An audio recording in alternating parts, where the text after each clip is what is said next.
soko la ajira visiwani Zanzibar kwa wazawa bado ni changamoto. Akiwasilisha ripoti ya soko la ajira, Profesa Mushi amesema ajira zinatoka kulingana na mahitaji, hivyo tuna kila sababu ya kuchukua hatua za kupambana na hali hii, ikiwemo matumizi ya dijitali. Akifungua mkutano huo hapo Maruhubi, kamishna wa kazi Zanzibar Rashid Khamis Othman amesema ripoti hiyo itawasaidia katika kutatua changamoto za ajira visiwani Zanzibar kwa kuwa inawapa mwelekeo wa tulipo, tunapoelekea na tunapotoka. Naye meneja mradi wa SEBEP Salum Mkubwa Abdullah amesema lengo la ripoti hii ni kuangalia fursa za ajira visiwani Zanzibar na kwa kiasi gani vijana wamenufaika na ajira hizo. Labor market study yetu hii ina lengo la kuweza kuangalia hasa zile fursa za ajira zinazopatikana katika visiwa vyetu vya Zanzibar, lakini vile vile kuweza kuangalia vijana wetu kwa kiasi gani wameweza kuajiriwa na kwa kiasi gani labda vijana wetu hawajaweza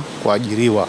Kwa hivyo labor market study yetu kupitia malengo yake hayo, basi vile vile itatuwezesha kuweza kupata input nzuri sana katika kuandaa curriculum za vituo vyetu vya mafunzo ya amali, kwa sababu kama tunafahamu kwamba mradi huu umetilia mkazo sana juu ya vituo vya mafunzo ya amali, ambapo hii ni njia mojawapo ya kuweza kuwasaidia vijana wetu kujiajiri na kuajirika kupitia katika soko la uchumi wa buluu.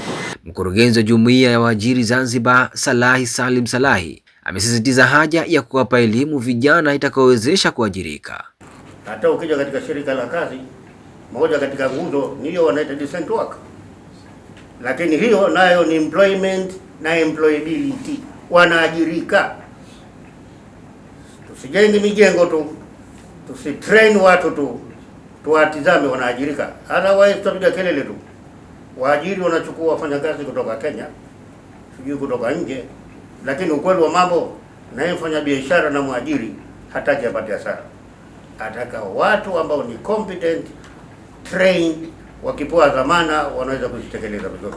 Mimi naamini lengo la research watatuonesha sasa maeneo ambayo tunaweza kutrain vijana wetu kutoka na soko la ajira hili. Sasa hivi tuna uchumi wa blue, watafiti huko katika uchumi wa blue. Mradi wa SEBEP unatekelezwa kwa mashirikiano baina ya Serikali ya Mapinduzi Zanzibar na Benki ya Maendeleo ya Afrika FDB.